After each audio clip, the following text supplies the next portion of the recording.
for the Onyx News.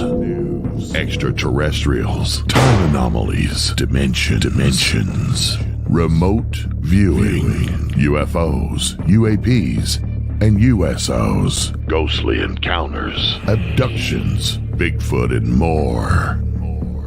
Your end of the week news source for everything unexplained. Here is your host for the Onyx News Podcast, Margie K.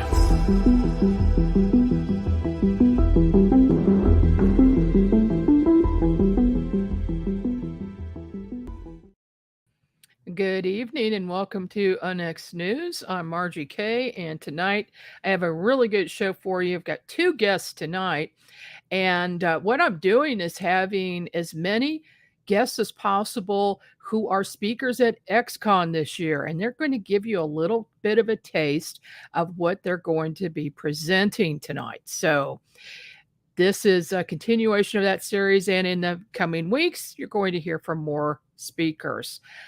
Do want to mention XCon.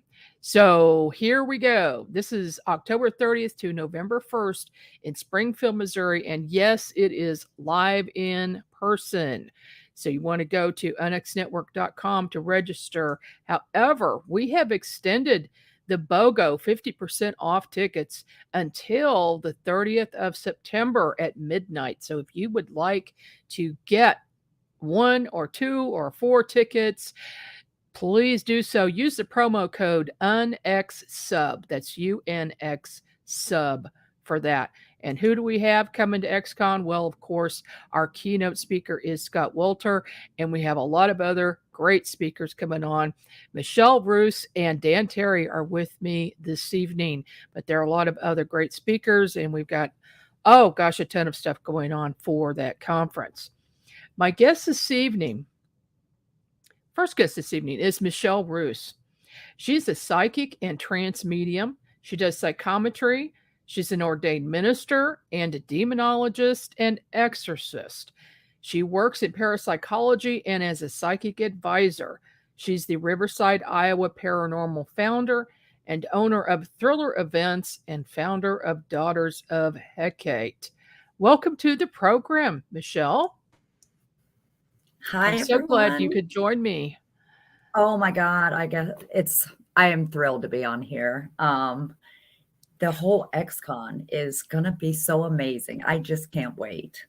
Oh, it is. And we do have a variety of topics. And of course, your topic is going to be paranormal and exorcism. So demonic myths and exorcism is the title of your talk. And we'll talk about that in just a minute. But for the people who don't know you, how did you get interested in the paranormal? Well, it actually, I guess like a lot of people, started at a very young age. When I seen some of my, imaginary friends, as we would call them, they used to scare me. Just kind of a background. The way I see things is not like a lot of the psychic mediums that will see the beautiful light or the dress. I see people when they pass. So I kind of see them in more of that detailed of, okay, this is how this person passed. So they always scared me. And I always thought I was having nightmares. And trying to talk to your parents, they're, okay, they're doing tall tales, you're a young child. And so I struggled a lot in my life. So I started when I got older to my own journey. I was trying to find my own answers. It wasn't really going out and saying, hey, look at me, what I can do. It was, I need to find out, why am I seeing it this way? What is the purpose? And what do I do with it? As I started getting some of the understanding, I realized, we all kind of say, I talk for spirit, but mine actually is, I talk for spirit. I'm giving a voice to those that didn't have a voice when they were alive. And because of that, I was able to start getting the visions and seeing them. And I see them like I see you, Margie. I mean, it's just kind of like in your face. And walking around constantly jumping, people thought I had Tourette's or something crazy, and it's like, I had to start kind of bringing it in and finding out and setting those boundaries. But it was always something bad. Their story was never told. If it was a woman who had died, of abuse, or somebody who committed suicide, that's when I started going, okay, I need to continue my journey, because in the background of all of it, I was noticing that I was starting to see like creatures. And I was trying to figure out, why am I seeing creatures? It was almost like, do you remember the old movie Alien? Oh, yes. That's kind of how I was seeing it, crawling on the floor. And I'm like, okay, I must be going so crazy right now. But then I started figuring out it was negative energy or entities, but my brain was putting them in the creature so I could figure out and navigate my way through. So Okay. as I was at, I'm like, okay, it's trying to tell me we don't always have, spirits that are always friendly and that we have to respect and do things. We actually have some real bad ones out there. How do I communicate? What do I do with that? And that's when I started getting into demonology and theology and going into the exorcist realm, because I noticed that that negative energy was also mimicking what everybody calls demons. We all have different versions of our own demons. And that is kind of how I just continued with the journey and have continued to grow. But I noticed there was a piece missing when we talk about exorcisms and things like that. It was like we were just focused on the person themselves, but we forgot there was a family unit behind it. And they were also going through it too. So working with the family and the person who was needing the help, and making sure I was still there afterwards, because the aftermath is the part that a lot of people forget. And I wanted to make sure that these people knew they were not alone. And it just continues to grow from there. I've got a question for you about seeing demons. Do you also see them when you go about in your normal everyday life? And what makes me think about this is something that happened to me years ago when I was playing in a band, and I was in a club, in a bar. We were the house band, and I'd been there for I don't know how many months, when I started noticing these demonic looking winged creatures hanging out along the top of where all of the booze was behind the bar. And about towards the end of the evening, the people who had been drinking a lot, and there was, in all cases, it was men that I saw this happen to. These demons would fly out and drop down into the top of their heads. And then those people would change, their personality would change, and they would get very angry and mean and aggressive and want to fight, things like that. What do you think was going on there? And have you ever seen anything like that? I actually have. A lot of them, when I see them, I see them a lot as self-manifested type of demons. So, we have them out there all the time. And because those men you were seeing, in my opinion, was they already had that aggression and that stuff that was feeding it all night. And so they became like an open portal for them. And so I have seen that. I've seen them lurk and look at things, and they feed off of what we have as negative energy to begin with. And again, alcohol, drugs, everything like that actually enhances what our true selves are. And that's what they feed off of. So what you were seeing was guarantee, definitely, I call them like the leech type of demons. They're kind of on the lower scale, and they just feed off of people. And I guarantee they came out at night. After they were done kind of feeding off of them, they went back to where they were at and waited for the next. So are these creatures feeding off of that energy? Do they get more power from that? Yes. Yes. Okay. So a lot of times when we see people who first you get like that infestation. And that's kind of what you were seeing. They're all around the bar. They're waiting to grasp onto somebody. Then when they get the right, what I call host, they'll start feeding off that host. And that's where that oppression comes. So if there was somebody in that bar at that time, if they actually had more issues, that's why they were drinking, not just for fun, but try to, cover things up. I'm pretty sure some of them took them home. But the possession itself, you have to give permission, but it breaks you down. It will put you further in depression. You always hear you're not worthy. You're might as well kill yourself, things like that. And it becomes a cycle. And the more you give negative energy, the more it feeds it, the stronger. And that's when we have to start looking at the family unit part, because if there's anybody in that family, it tries to separate, causing arguments, causing hate, putting different things in minds, because it has to isolate that person. And that's where, when we're looking at doing some of this stuff, we have to remember we can't just focus on that person. We have to focus as all, because it is harder to stay positive. When we're talking about people who have demonic possession, is there something that would be common amongst most people that have this problem that you could give a warning to? A lot of times, well, this is where you have to look at, whether there's mental health issues involved.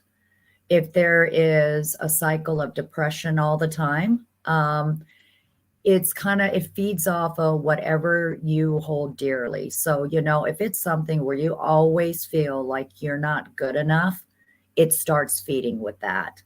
And then it'll start making you think, hey, this person doesn't think I'm good enough, or I'm not this. I have noticed when we're talking about mental health cases, it is such a fine line with the whole demon thing that you really have to kind of scratch that surface to find out what it really is, because they both mimic each other.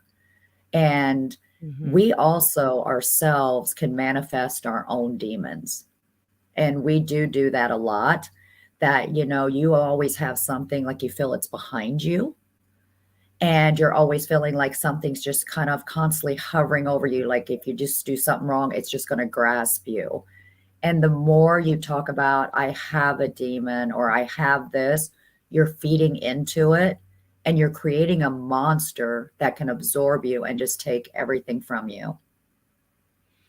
Yeah, I've noticed with some people that I've worked with personally who have very, very negative situations, that they do seem to be feeding this entity, whatever it might be.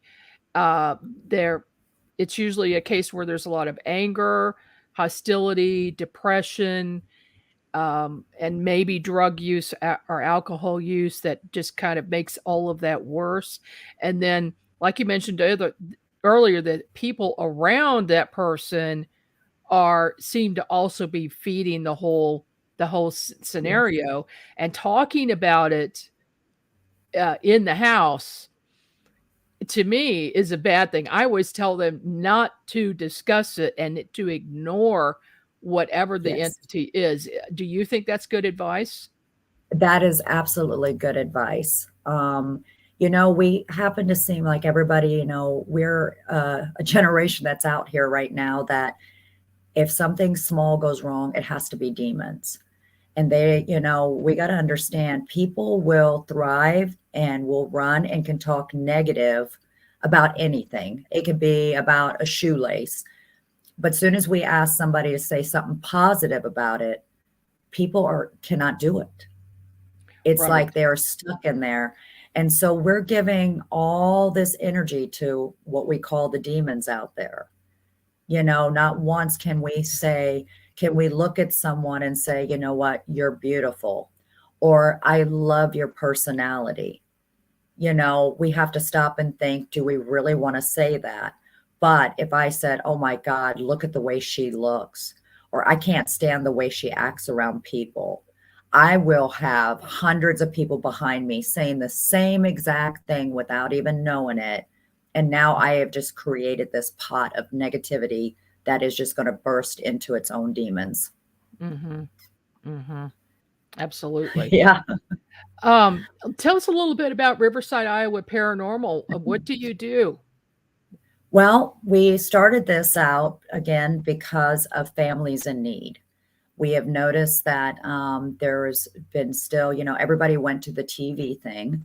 So a lot of people still have hauntings. Now, remember, we still got earthbound spirits out there. A lot of them need help to be crossed over or, maybe coexist with everybody. But so I started that to help families and also young children who might be seeing things. And so we started this group to continue that kind of work. But then we also do actual events that people can come with us, go into the haunted locations, sit in the dark and talk to ourselves for 99% of the time. And any monies that's made from there, we give 50% for historical preservation, and the other 50% goes to help those families in need. So this way, no family is ever charged for any help that we give them. That's really nice, and it's a needed service, especially the children Absolutely. don't know how to deal with things. A Mhm. lot of times, the parents don't understand what's going on, and they want to help their kids, but they don't just know how to go about it. So that's really good that you have a group like that that's a resource for those kids. Yes. Absolutely. What do you think about poltergeists? Is this teenagers with a lot of energy causing this type of thing? Is it a different type of entity? What is that? I think it's energy based, but I don't think it's all teenagers. I think toddlers can do it too, and so can adults. It depends on what type of energy. If you think about it, if let's say you're in a relationship that's a really bad relationship, the energy that you're fueling, you're actually making your energy ball itself because you might not be speaking out, to say it, because we have to speak to release. Our bodies can't keep all that in. And as we start doing that, I feel that's where the poltergeist type of activity does come in. So I think it's a little bit of both happening, but we're the ones that actually fuel. I don't believe, a lot of people don't understand how much energy our bodies actually have, that when we finally do burst, it can cause that. So I don't believe it's just teenagers.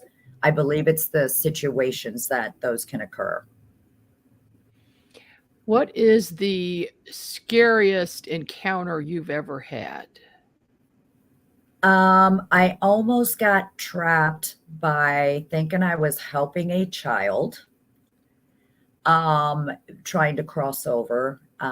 It showed itself, even though I'm pretty good at seeing past it, it kept doing it. And I thought, okay, well, then maybe I'm not going to second guess, and did it, and found out I was confronting a very, very evil entity that was trying to pretty much absorb me, because I was letting it break me down, and I was embracing something to try to help cross over, and it almost got me. Oh my. So yeah, Yeah. that's why I have always tell people, some if some it near says misses it's a sometimes. child, yeah, and I'm like, don't always go just because it shows itself as a child. It knows how to change. They know how to mimic, and it doesn't mean it's just demons. These are also spirits. Spirits can do this, and people think all spirits, they can't do that stuff, but they can. You got to remember, if somebody was really awful in life and kept secrets and then passed, their true self of energy is going to show itself, and it can mimic because it's trying to take control again, like it did in life. Mm-hmm. Yeah, I've seen that too. So yeah, I Yeah, agree with it's you. pretty scary. Oh gosh. Before you go into a place that's got a problem and you're checking it out, do you do any sort of protection ritual? Yes, I always do a protection around myself and my team. because we got to remember we're not just going in to see what the unknown is, but we're also going into someone's home and we don't know the people. And sometimes the energy from them is worse than what you're trying to find out is going on. So we have to keep ourselves protected on all realms. I totally agree with that. Yes. And Yep. never go alone, right? Never go alone. Right. Yeah. Well, that's what UFO investigators have the same rule. They never go alone. Yeah.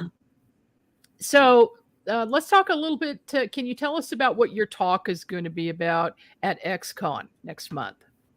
Yes, I'm just going to give a little taste because people have to come to the XCon to hear this. But it's actually going to kind of put in perspective of what we would think demons are, what is actually negative energies.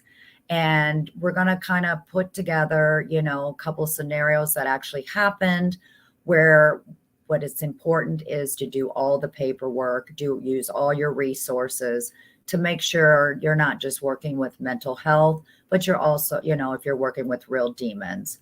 There's really in-depth story about both of those, and it kind of will help you navigate. So, like I said, I don't want to say too much because they have to come to the XCon to hear the story. Right. But we will also answer some questions if there's time. And you have someone you're bringing with you. Absolutely. I am bringing Brittany on stage with me. Brittany is my daughter who helps me with the work. And we both had worked on separate cases with different outcomes and also showing the real demon side to your self, manifested demon that also both caused issues and how to kind of navigate through it. Okay. So if somebody needs some help, how do they get in touch with you about that? Well, they can actually find me on Facebook, send me a private message. I don't do anything public. And then we'll, get me a phone number. I will call you, we'll talk, and then we can navigate to see what we would do next. Okay. How big of a team do you have with the Iowa Paranormal group? Well, we have the Iowa chapter, and then I also have a chapter in Indiana, so we can get more of the Midwest. And I think we're over 20 people right now. Oh, that's always good. recruiting new people. So And I assume everybody has different skills. Absolutely. We have our techs that do all the little techie stuff, because even though they give me a recorder, they have to always remind me to hit record, because when you go in and start seeing things, you forget to use the others. But we actually have like Reiki healers. We have some other psychics, which do it a different way. Myself and my daughter take care of more of the darker things, because I kind of live more on the darker side there.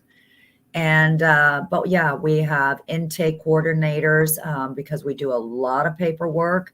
We don't just come in with crosses or gadgets and say, demons be gone. There is a process. We do work with a lot of doctors, churches, and all that to make sure we're given the right help. That's good.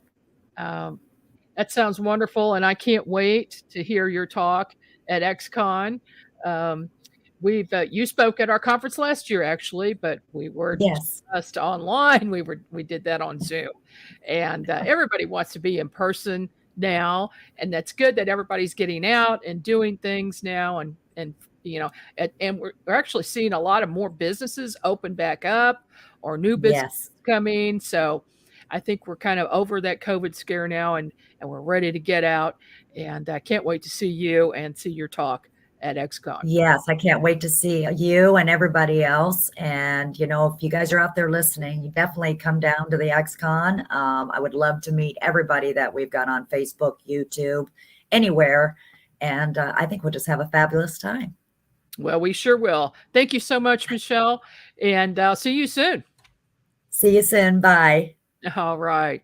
Well, we are going to take a short break now, and there are some Commercial break here. I want you to pay attention to the trailer, A Haunting in Blue Hill, because that is a movie premiere that is going to be shown at XCon. I'm Margie K. We'll be right back after this.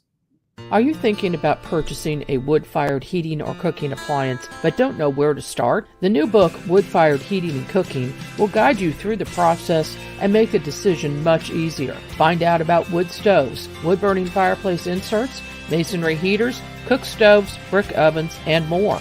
Learn about operation and maintenance, buying and storing wood, even how to make your own charcoal.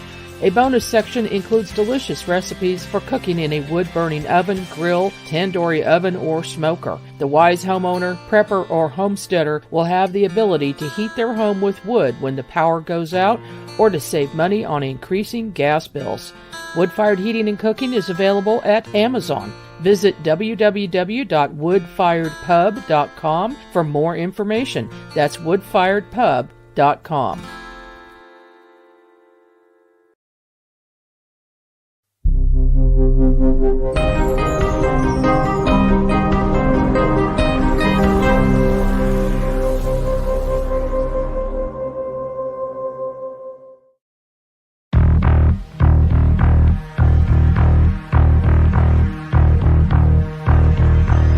In the heart of Nebraska, a paranormal disturbance has been uncovered.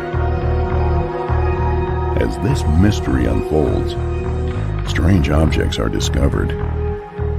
What do you get from it? I feel a real demonic energy off of it, but I also feel more than demonic, it's just plain evil. And there was a creepy door down there that was painted on with spots and different types of patterns. It just didn't seem right. And contact is made. It just touched me on the back of the neck. Will the spirits of Blue Hill be set free? Or will they be trapped for eternity?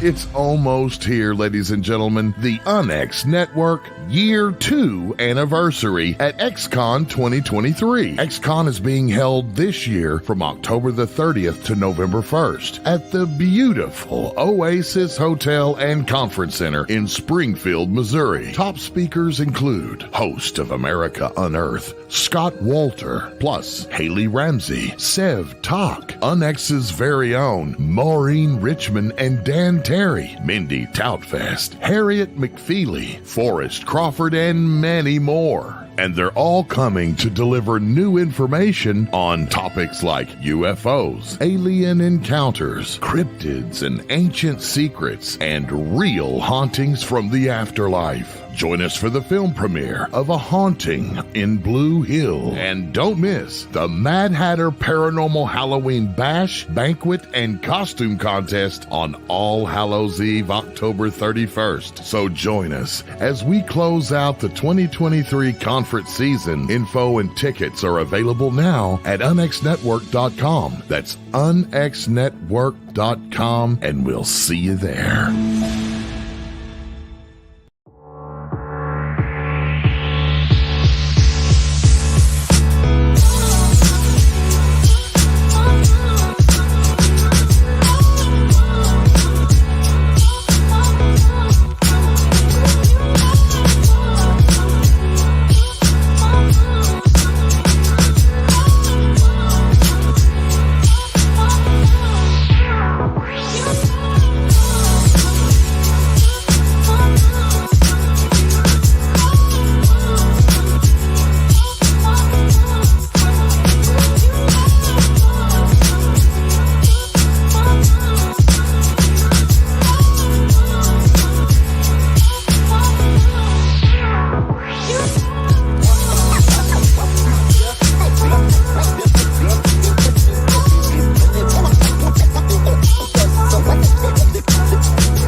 Welcome back, everybody. I'm Margie K, and you're listening to UNX News on the KUNX Digital Broadcasting Network.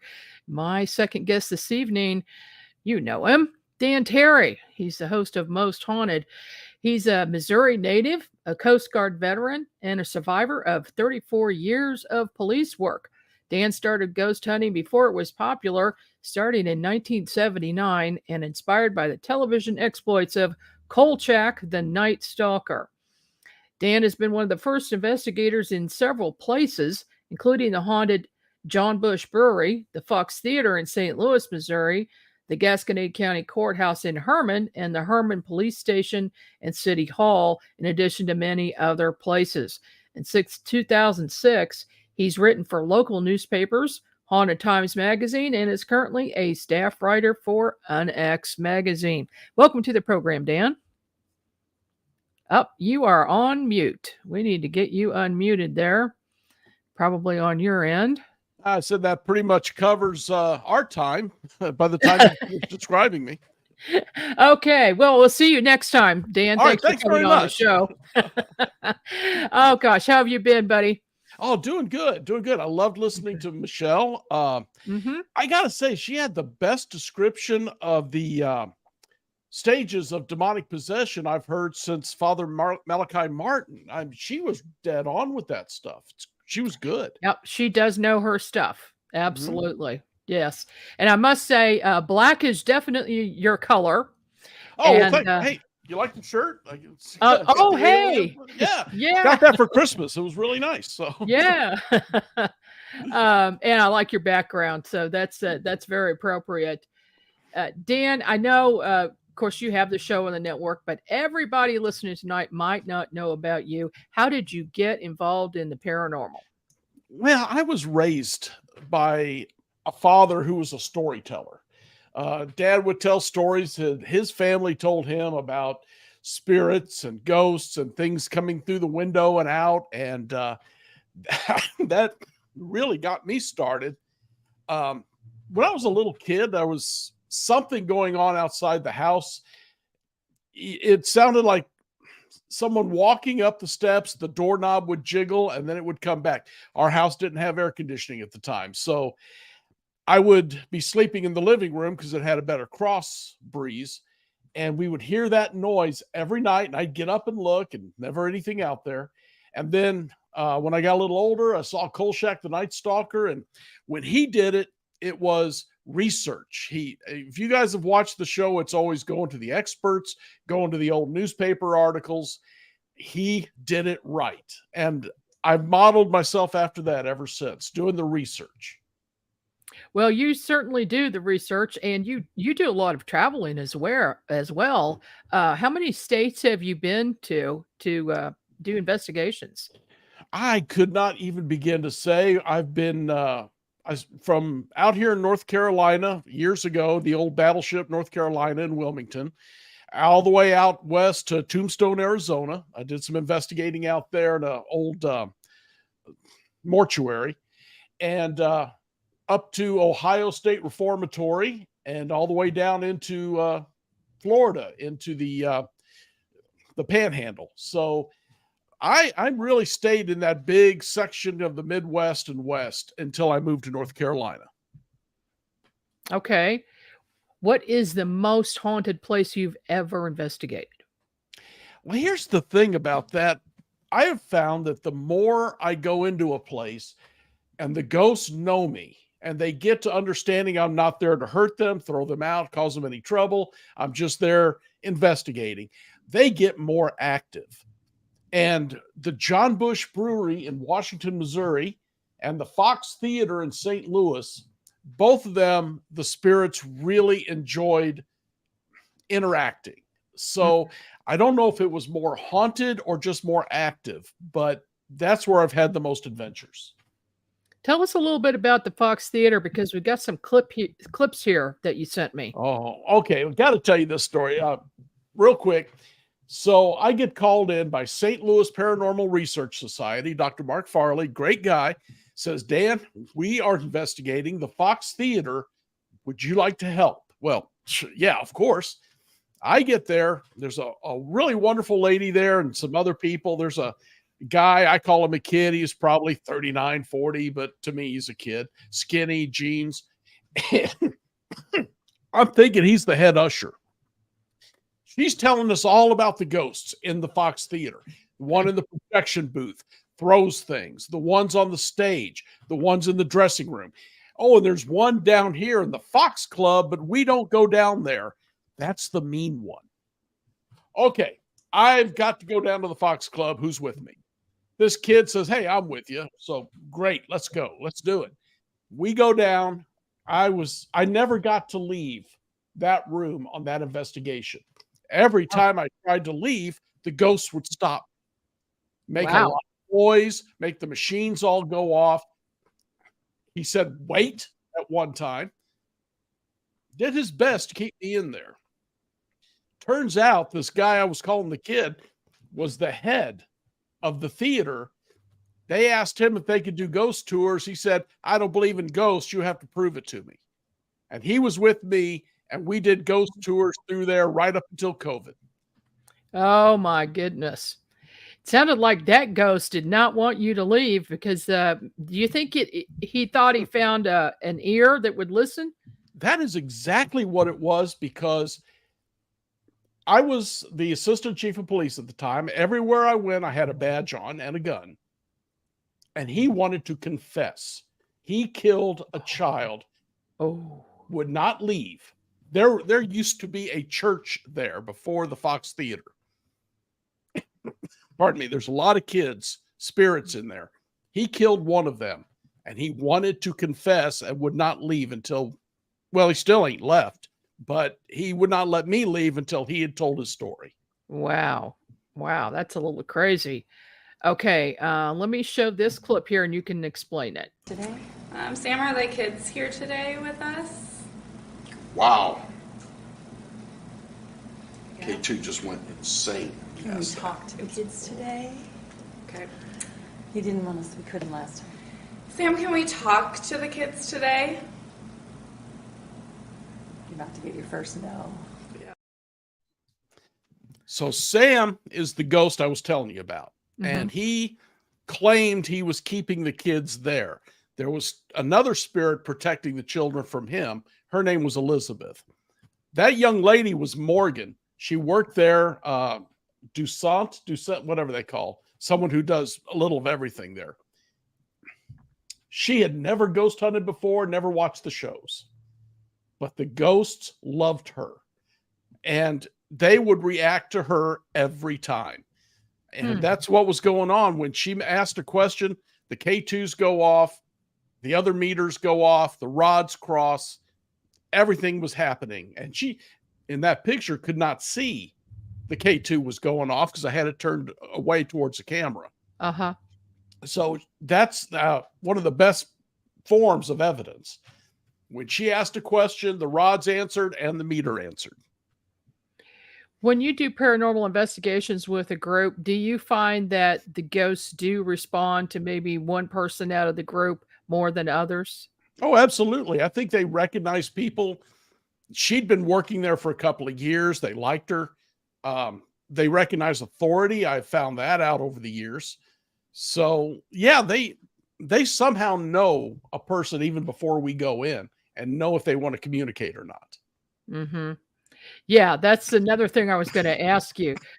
Do you think that these spirits know somebody's coming ahead of time? I don't think time means anything to them. I think they can travel backwards, forwards. Somehow, though, they are prevented from actually giving us any real information. If I ask a ghost, what's it like on the other side? They stop. They just clam up. But yeah, I think time means nothing. I've had so many occasions, and I'm actually been working for about 12 years on a book on this, where family members come through while we're on a ghost hunt in a completely different area. It happened to me at the Oz Theater in Kansas, where a guy was there trying to use the rods, would not work for him. We got into the Columbia Theater. Finally, we asked the right questions.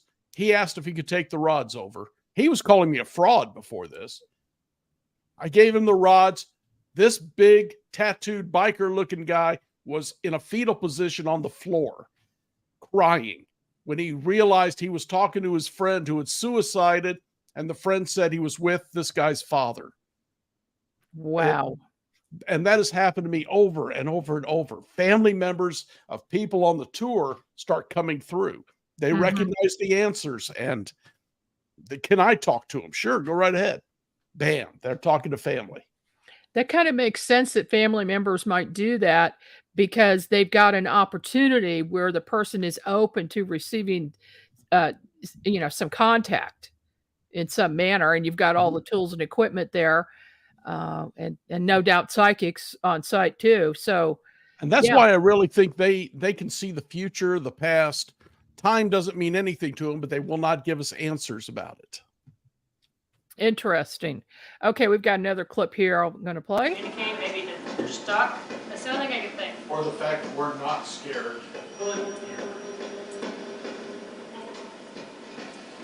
What do you say, guys? You want to try somewhere else now? I think we've done a lot here. What do you leave this? Go look at other places. Give him a chance to. I'm interested now. I'm like sucked into his story. Well, I'll tell you what. I'll turn our machine back on. Is it on? Get on. Oh. What? Okay, now I'm using this machine a lot. I've never seen it do that. Sam, are you wanting me to stay? I take that as a yes. That's good. Okay. All right, Sam, cross the rods if you want me to stay, and I'll stay here with you for a while. Tell me you're getting that on video. That's right. Great. Check and make sure. We've been at this a long time. That was the first investigation, the Fox Theater. That was the guy who turned out to be the president of the company. And like you said, you could see he was starting to get excited. But when I tried to leave to go somewhere else to investigate, every machine in the room went crazy. And then when I said, do you want me to stay? It all settled back down. Wow. And that happened to me there over and over again. Sam wanted to talk to me. So it was a lot of fun, really. They actually ended up naming that room Dan Terry room. They just said that because I never could leave that room. Oh, that's awesome. Okay, here's one. This isn't making sense. Either you don't want to cross or you're afraid to cross. Is one of those the proper answer?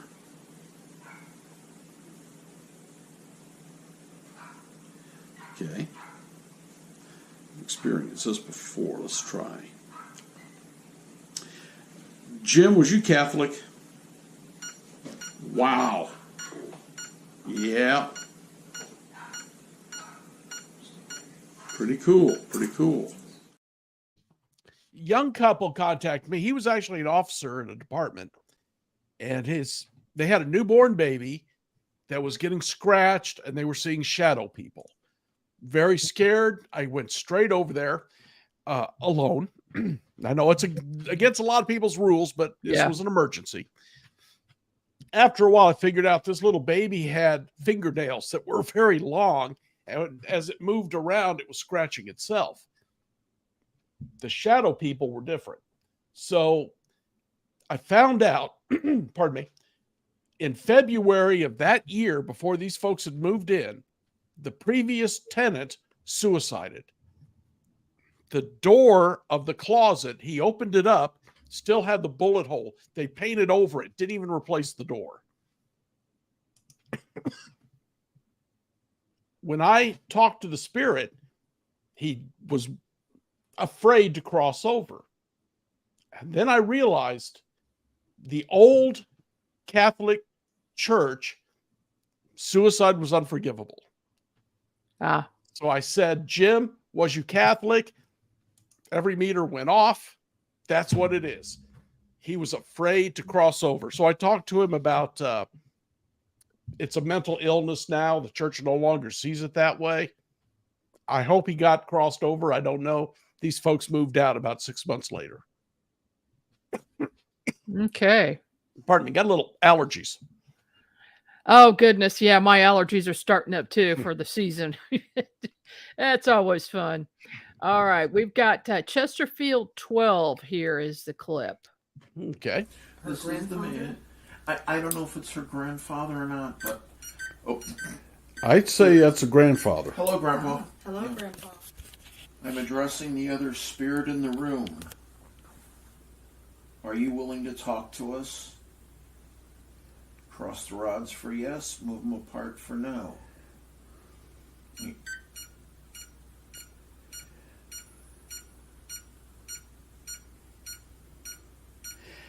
I swear I just saw movement in this chair before they all started going off. It's like a white very orb. slowly. Very slowly he's moving towards you. Other spirit in the room, rather than using the rods, if you can make this light up for yes, that'll work just as well. Are you bound to the people here?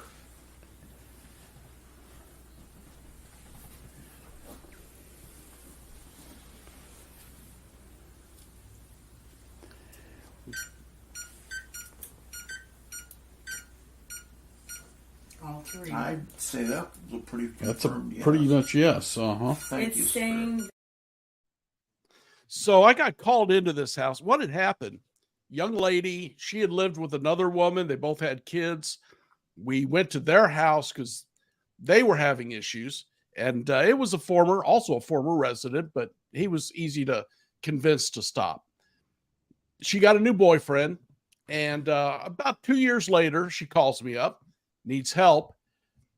The family was from Thailand and did not speak very good English. Very nice house in the suburbs of St. Louis. Couldn't speak English.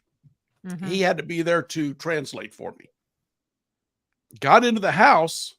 There is a room with a table full of food, tea, everything, all set, looks perfect. Turns out that's some kind of tradition for them, for their ancestors. But I saw a mist come out of that room. So I got my team together. We went back. It was Grandpa who was looking out over his granddaughter. But as we asked questions, he used the meters and the rods also. Once we explained what we needed, we didn't have a problem with it. Do you find that you run into situations where grandparents or parents even are watching over children or family members? Children mostly. It has happened, and I've had it happen several times. But usually the problems we have is spirits who just take a notion, this is where we want to stay, used to live there, something like that. Fox Theater's perfect example.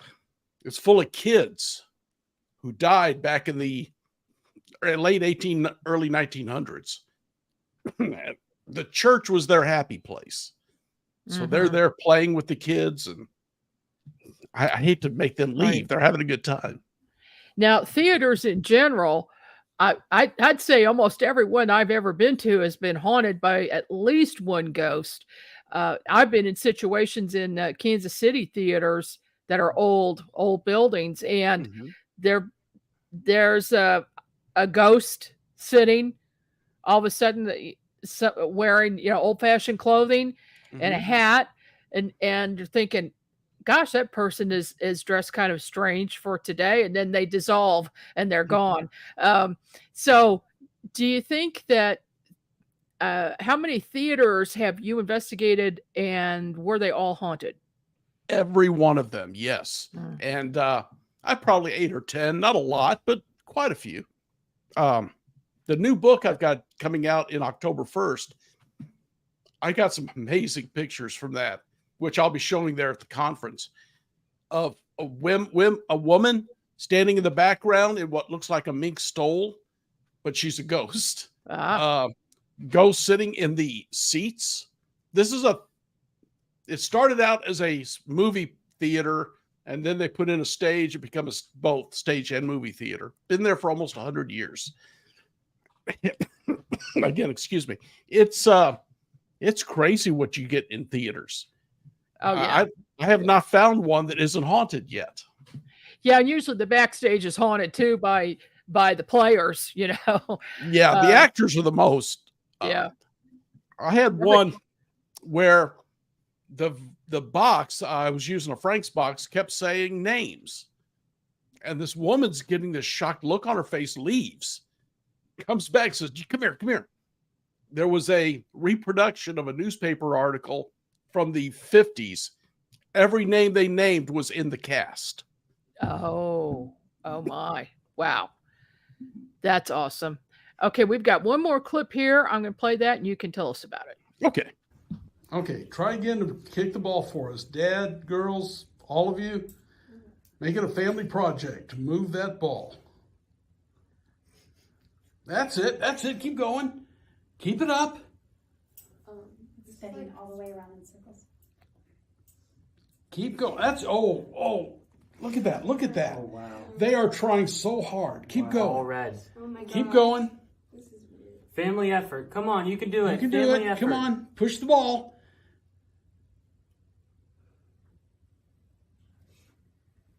Oh my gosh. Oh, you guys are doing great.